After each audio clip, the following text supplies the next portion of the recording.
When I started my day doing, I ended up feeling even more hustled and more stressed because it's like that pressure to be productive Yeah. actually was magnified. The change that revitalized everything about my life was when I started my day being, not doing. It's not easy to wake up early. It's not easy, to Mhm. chunk out a couple journal things or just to sit and be still. Like that is one of the hardest things and just listen.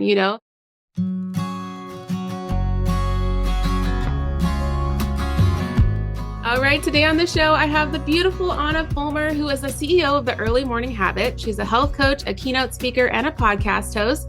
She's mom to 4 kids, ages 11 to 6. And we're going to talk all about new year, new habits, new routines. It's the perfect time to have a refresh and have Ahna on the show. So welcome. Thank you. It's lovely to be here. I Yeah. wish I was actually with you in real life. Yeah, it's already like 73 degrees, I think. Or is it how is it Oh, cold over there? girl, listen, we won't talk about what it is here. It's like 29 degrees Yeah, but you and got winter. You cloudy. can wear the things. I can't wear the things. I gotta wear the same thing all year round. Well, I'm excited to have you. One of the things I had asked on the pre-show forum was just like, what was one of the areas of success you didn't expect? And you said it was about how becoming a morning person would be the new thing, and you were never a morning person. So, give me a quick backstory. How did you get to where you are today? Yeah, so by education and trade, I'm a nurse practitioner. I have two masters in nursing. I got my first degree at Johns Hopkins, and it was in adult geriatric critical care. And then I got my second degree in family medicine because one apparently wasn't enough. And then I worked in emergency medicine for 10 years. And my background was one that was very inundated with medical knowledge and experience. And alongside that, I also had a lot of personal experience in the health and fitness space. So I kind of towed two lines, one in the professional world of medicine, but then the other in the personal world of fitness and nutrition. So as a high achieving mom of multiple kids and several degrees, and alongside of that, I also started a blog called Mhm. Hammers and Hugs because I wanted to get out of the like analytical medical mode and tap into that creative Yeah. space that we all need to at times. And so I documented our family's fixer-upper adventures. Oh, And that included our homes. We would buy a home, live in it for a couple of years, renovate it, and then resell it. And we did that 3 times. And my husband one day joked, like, you could make your millions blogging. And I said, what's a blog? I was 32 and I had no idea what a blog was. yeah. No social media. So, bottom line, I started this DIY home decor website for fun, had nothing to do with all the letters behind my name. And I really fell in love with it. It was digital scrapbooking. I love writing and spoke to that creative side of me and being able to share and connect with these women all around the world. But what I quickly discovered was that the only time that I had to write a blog post in this chaos that was my life Yeah. was the morning. When I started it, I had a 6 year old, a 4 year old, and a 1 year old. And there was no time for me. Yeah. And so what I did is I put my alarm clock back a little bit earlier because I am not a morning person. This mama loves her sleep. But I thought, you know what, I'm motivated to do this. I really want to do it and I enjoy doing it. So I did. I set it back to 6:30 as opposed to 7 o'clock when my kids would jump on me and get me out of bed. And I loved it. And I thought, oh, I'm gonna set it back a little bit earlier because I felt so productive. So I set it back a little bit earlier, 6:15, then 6 o'clock, and it kept getting earlier. But what I was starting to find was instead of feeling like I was getting ahead, despite the fact that I was rising earlier for the first time, I felt like I was still behind. Mhm. And what I realized is when I started my day with this intent of doing more, that's exactly what happened. Yeah. I did more. And the to-do list got longer because as I dove deeper into the world of blogging and the DIYer in me was now learning, oh, well, now I need this and I need this. And so it's like I introduced this new thing that I really loved. But when I started my day doing, I ended up feeling even more hustled and more stressed because it's like that pressure to be productive Yeah. actually was magnified. So it was this interesting dichotomy that was happening. I was deciding, like, I'm going to be a morning person because I did love the morning, but I realized what I loved was not about the productivity because I actually felt more stressed being Mhm. more productive. And I still had no rest. Yeah. And what shifted was in this morning time, as somebody that loves Jesus, being in God's word and the time in prayer literally is life saving. Mhm. And it was something that I thought, oh, morning, like quiet, stillness. This seems like a great time to try to implement this habit that I always wanted in my life, but it was really hard to find that quiet time to be in God's word and be reflective and actually like quiet out the noise instead of just trying to fit it in while kids are watching TV and there's still so much noise around me and one kid's pulling at my arm because they need to go to the bathroom and right, fill in the blank. And so I incorporated it into this time. And what I realized and what I discovered was the difference, how I saw my day play out, the change that revitalized everything about my life was when I started my day being, not doing. Mhm.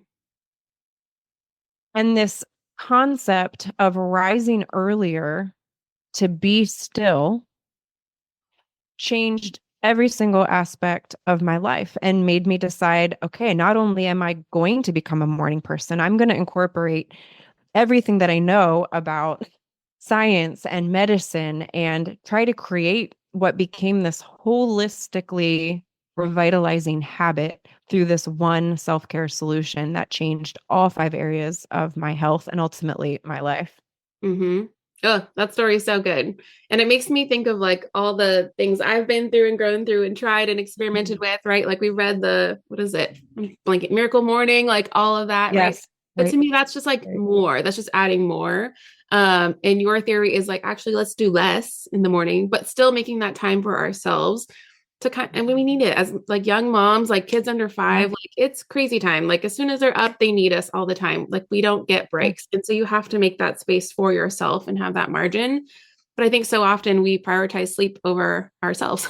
You know, we think, Mm, oh, I'd mm, rather sleep in than be awake and do something calming and relaxing. Like we just always mhm, prioritize like the easy thing.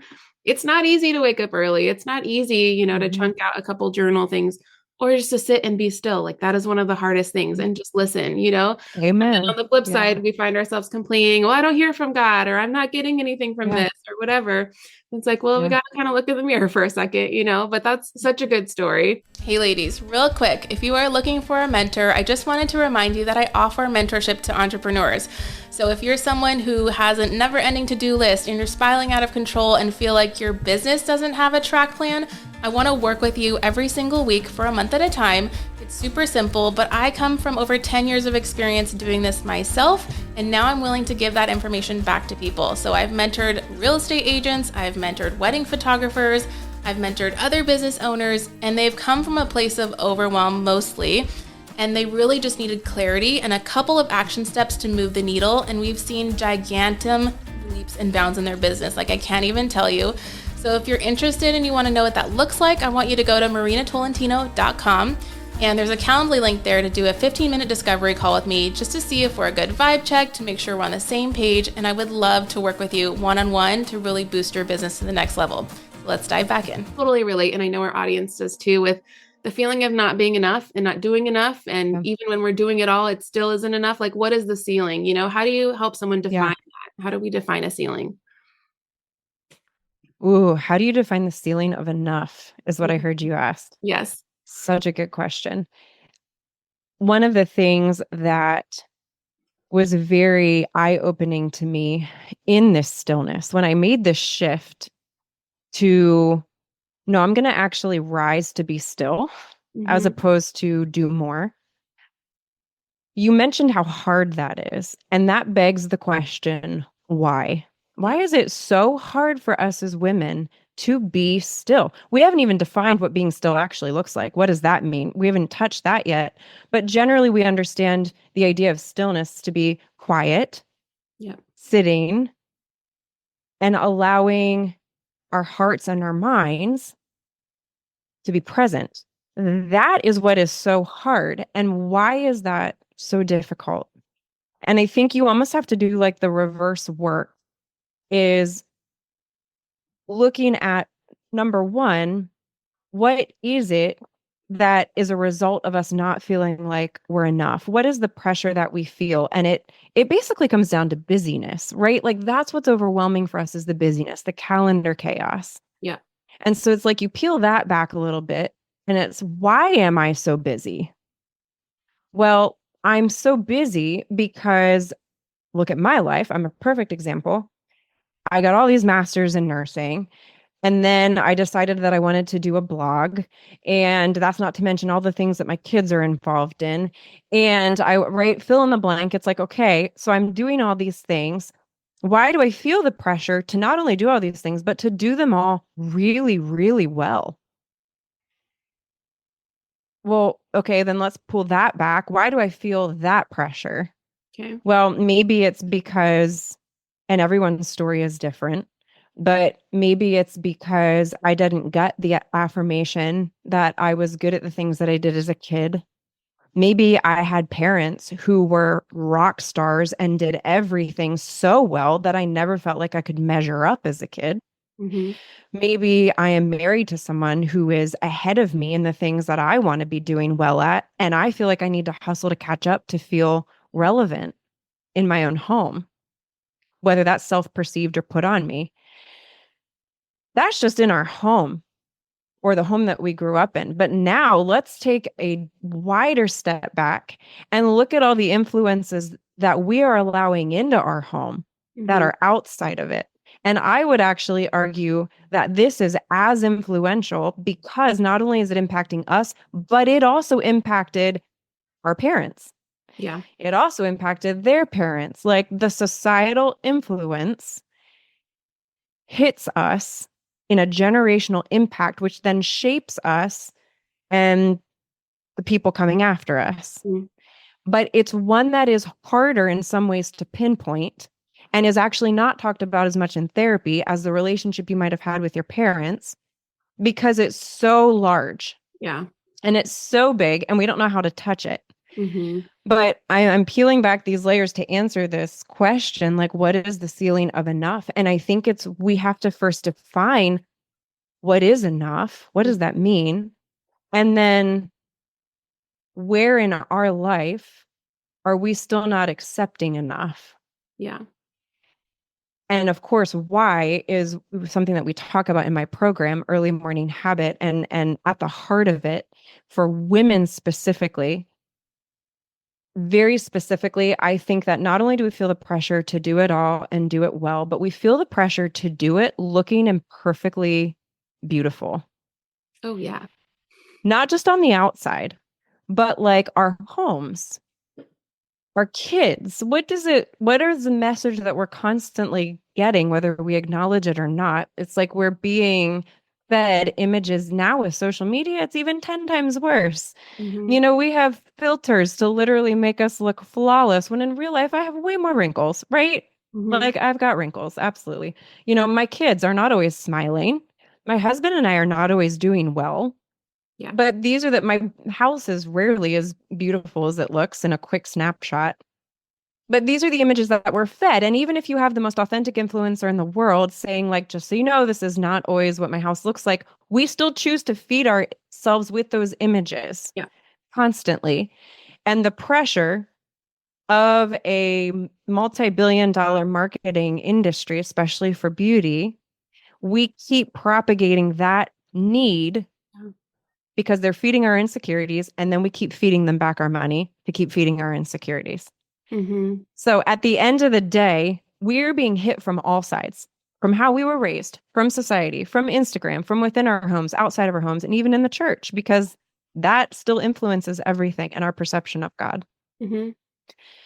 So we're striving, we're busy, we're exhausted, we're tired, because at the end of the day, at the heart of it, there is a sense of fear that we are not enough, we won't be enough, Yeah.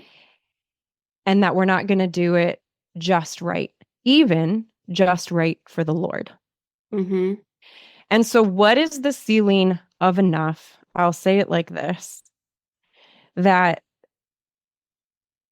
we are so focused on striving to live right for Jesus that we are missing what it is to live loved by Jesus.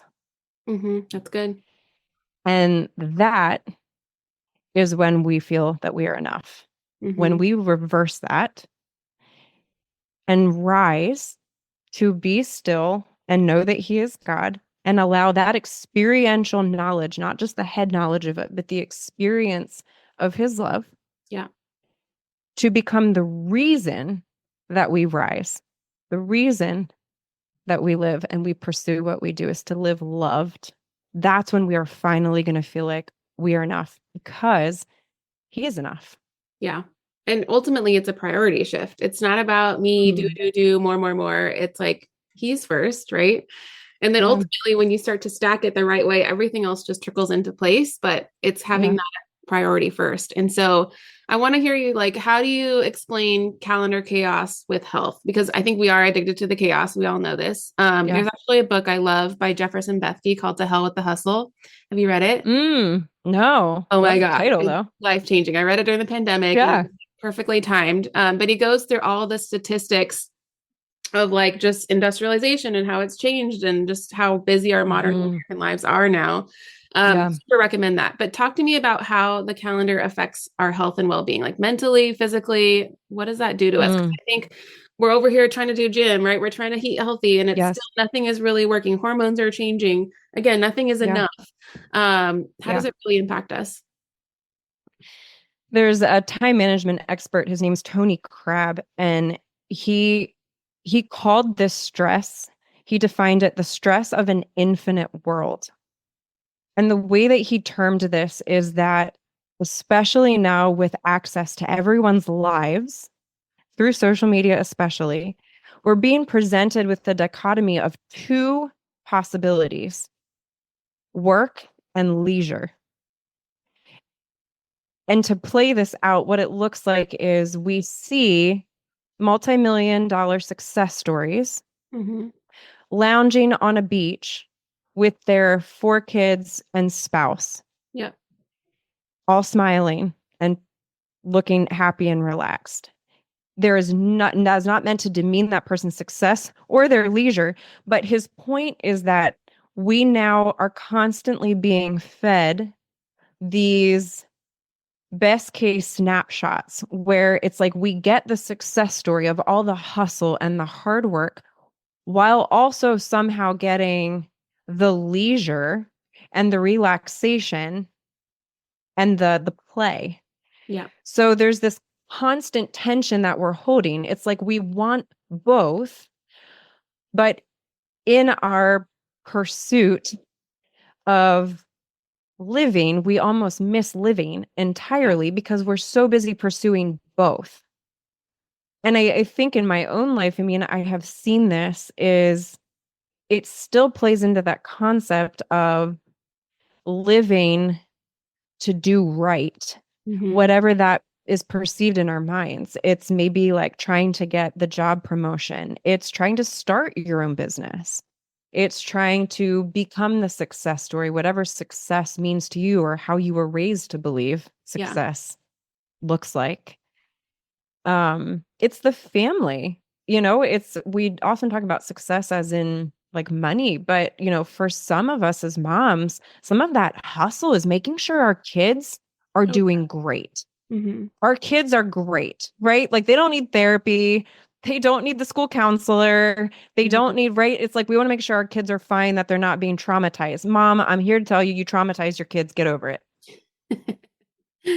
All right. Like we're not going to do it perfectly. Like we are Yeah. just not going to. And that I think is what that calendar chaos looks like is it's this feeling that we need to be filling all the spaces because there's this inherent pressure that we feel like we need to do it in order to do what's right. Yeah. Whatever that looks like for each of us. But we're holding intention. It's like we can't, how do we rest and relax when we have no time? Mm-hmm. It's like, how do we actually live? It's like what he's talking about. It's work and play, the Yeah. infinite possibilities that both hold for us. And now we see everyone else's realities. And Mm-hmm. so it's really hard to be satisfied with our own and thinking, oh, maybe I should be doing this. Maybe I should do this, fill in the blank, whatever that looks like. Yeah. And it's No. affecting us mentally, emotionally, socially, spiritually, physically, the whole gamut, often until we don't even recognize that it is. Yeah. No, for sure. Hey, I'm sorry to interrupt, and I hope you're enjoying this episode of the Work Like a Mother podcast. Real quick, I just want to remind you guys, if you are worried about missing an episode, you don't have to worry anymore because we are creating a weekly email that's going to go out automatically every single time there's a brand new episode. And this email is going to have everything you need to know about this week's featured guest. It's going to have all of the links and the resources that we're going to talk about in this episode. So you don't have to go around and fumble through the show notes, but it's going to be served in your inbox every single week. So if you guys want that access, be sure to click below one time in the show notes today, sign up for that email, and then you'll never have to worry about it in the future. And bonus, if you really love this, we'd love it if you share this with a friend. Give us a review on whatever platform you're listening to, and we'll continue to bring new episodes and new information that's going to help you level up your life every single week. I think one of the ways I think of this too is just like kind of identifying the bare minimum. Like if I can just do X, Y, Z, my kids have a roof, they have food, they have safety, right? We're doing okay, first of all. Yes. I can already relax there. Okay, second tier, what if I just do a little bit extra? Okay, we're meal prepping, we're scheduling appointments in advance, we've got parties on the calendar. Great, we are like winning now. We can really rest. Now, above and beyond that, if I have time, if I have capacity, I can say yes to more things or do more onto my plate. Like, especially right now, as we record this, it's December, right? Like, there's so many activities. Moving into the new year, I can decide how much capacity I have. I can reset my buckets. And that just allows so much freedom because when I do that, when I like personally reflect, wait, what actually do my kids have and need? You know, it's all taken care of. Honey, I can absolutely relax and relax a little bit, but it is hard. And it is taking that step to accepting what is, I think. And again, being in the present. But it's really uncomfortable for a lot of us. And it's a learned muscle of how to rest and relax. Do you guys do a Sabbath or like a full day of rest every week? We do not. Even like the phone breaks, you know, I know some people do a whole day. For me, it's the morning. It is an every day. My phone doesn't open until 8 a.m.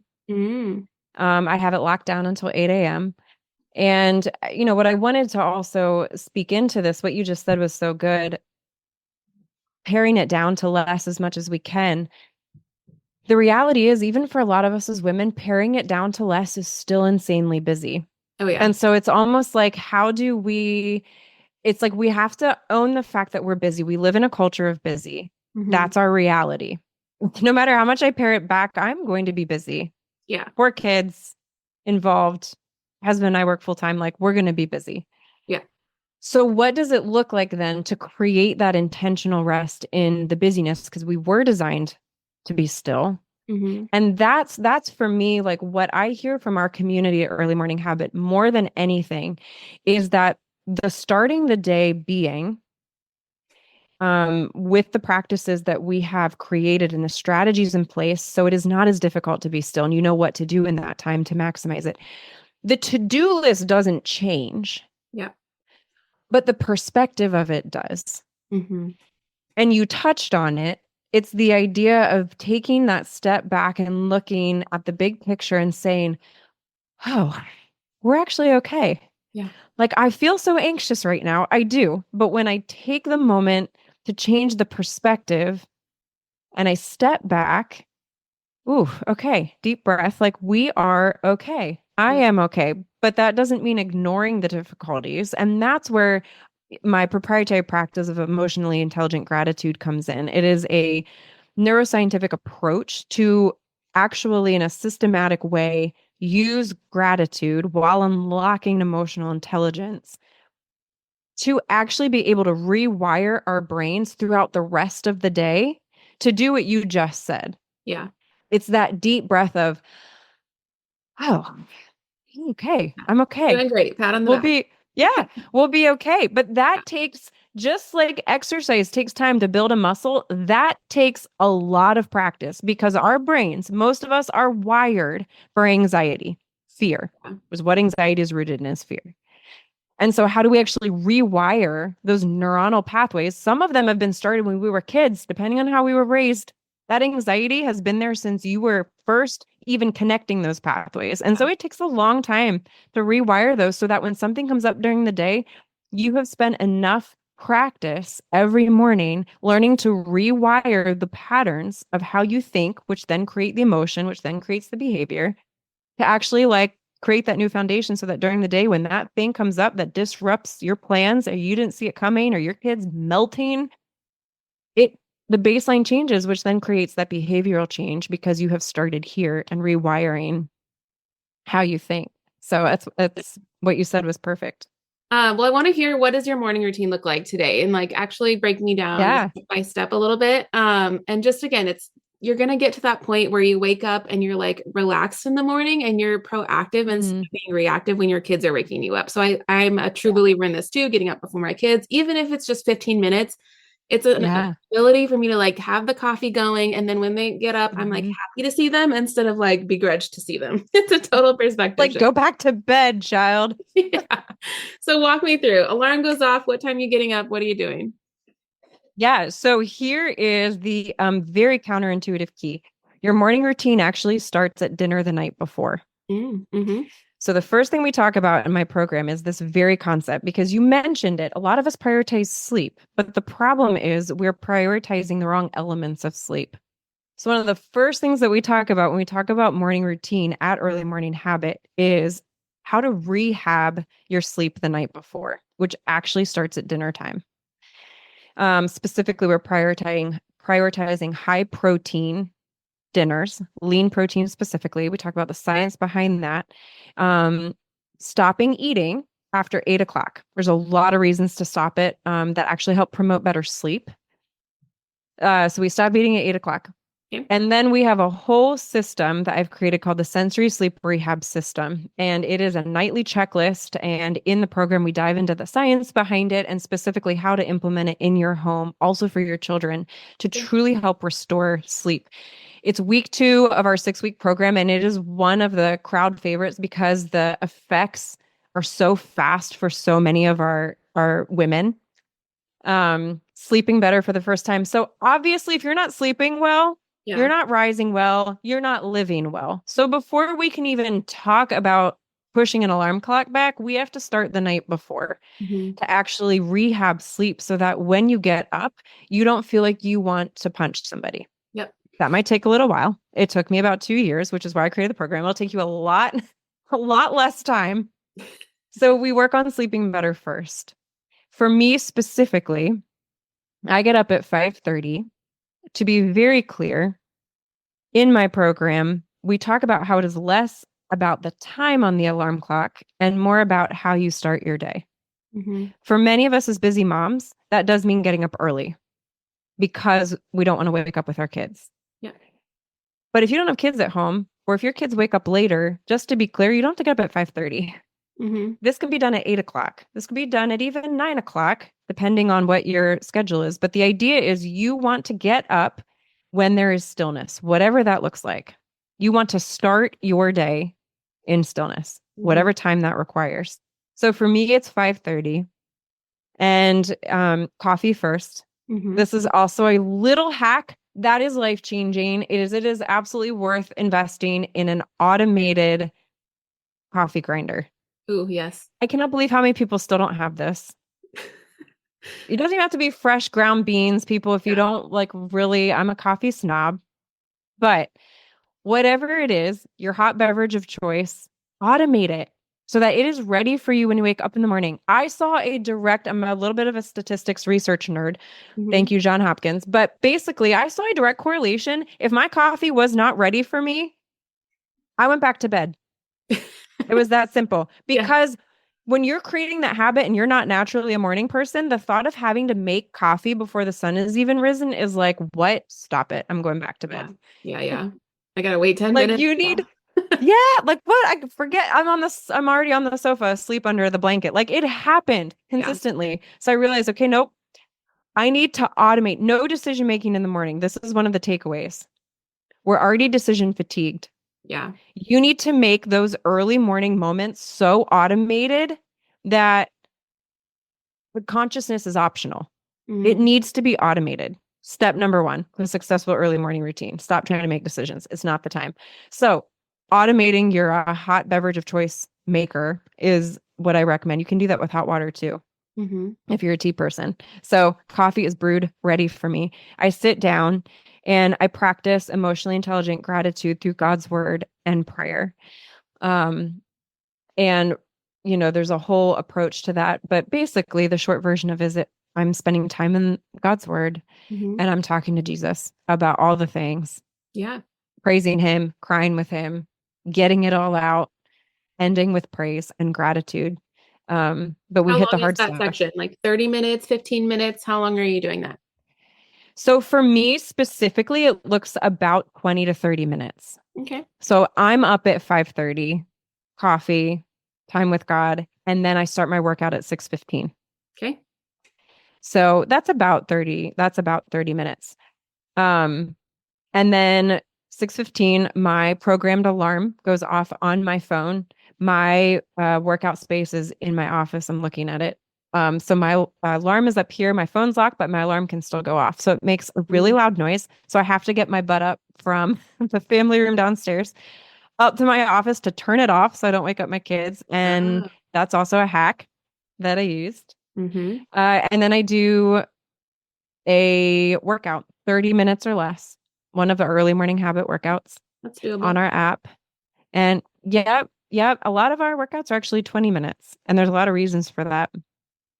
Um, and then yeah, that's at 6:15. And then my kid's alarm goes off at like 6:45, 7. Yeah.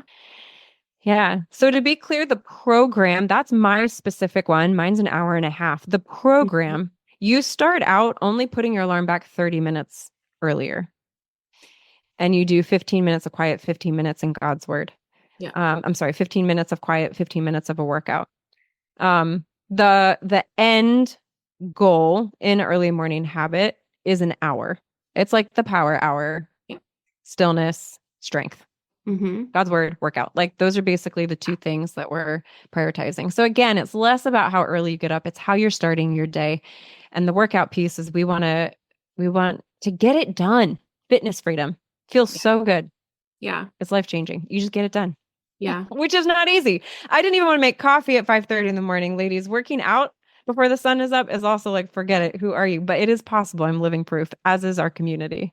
No, Yeah. 100%. And when you surround yourself with like-minded people who are also going through it, it will make it so much easier because you're not the only one. It's like when your Amen. whole house is sleeping and you're the only one up, it's so easy to be like, this is too difficult and going back to bed. But when you have 500 other women going through it, you're like, yes, we're all doing it together by ourselves. Yeah. Yes. Yeah. And the added component to that is there were two things most reported as barriers to women's success in health and fitness goals. And it was motivation and accountability. Mm. And the accountability piece is something that I really worked to incorporate into early morning habit because this is not easy. It's not. We've established that. It's hard. It is hard. And so one of the things that we have is we have an adoption fundraising program. So what that is when you enter into early morning habit in the 6-week program, a portion of that investment is given forward to a mom raising funds to bring her son or daughter home through a fundraising platform called Life Song for Orphans. But how much is given forward is dependent on how you show up for yourself over that 6 Ooh. weeks.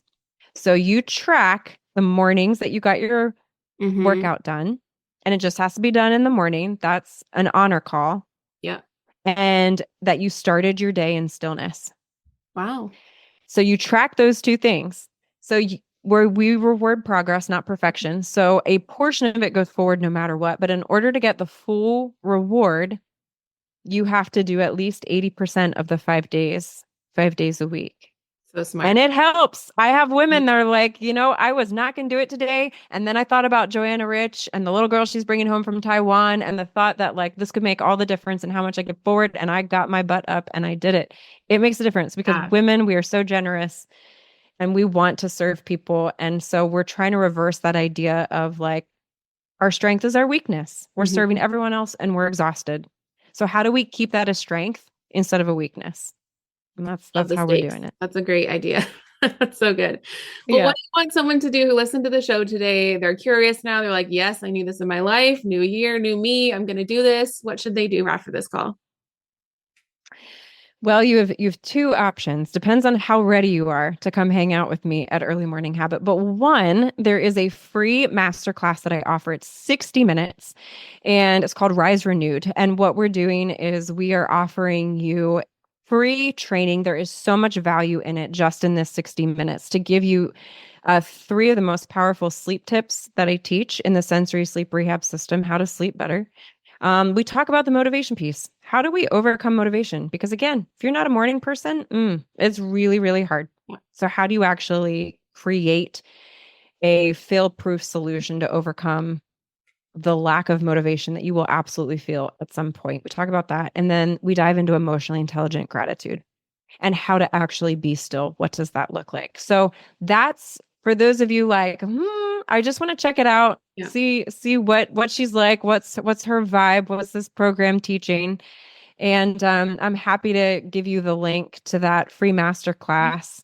And then otherwise, earlymorninghabit.com is our website, and we would love to have you join us. It's open enrollment at any time on the app, and we'll see you there.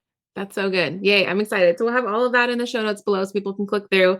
And then I end up every episode with a fun rapid fire. So what is your Starbucks order? Ooh, nitro sweet cream. Yum. Yep. Cold. What do you make for dinner if it's last minute? Ooh. Super, super last minute frozen pizza from Costco. There you go. Cheap, bulk. Yep. What's your favorite department of Target? And do you have a favorite designer? Shoes. Although I say that, but I don't buy shoes at Target. Buy the clearance rack of clothing at Target. Awesome. Give me a book or a podcast you'd recommend. Book. Rapid fire. This is me not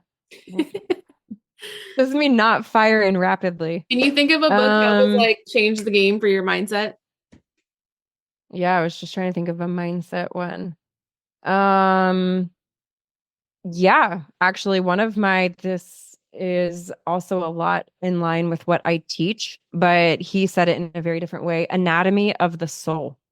Oh, I haven't heard of that one. Okay. Fantastic. Yay. Anatomy of the Soul. Cool. TikTok or Instagram? Instagram. Awesome. And what's your handle? My name, Ahna Fulmer, AHNA FULMER. Amazing. Well, thank you so much, Ahna. This was so much fun. And I'm so glad people are going to discover you and just hear all the things.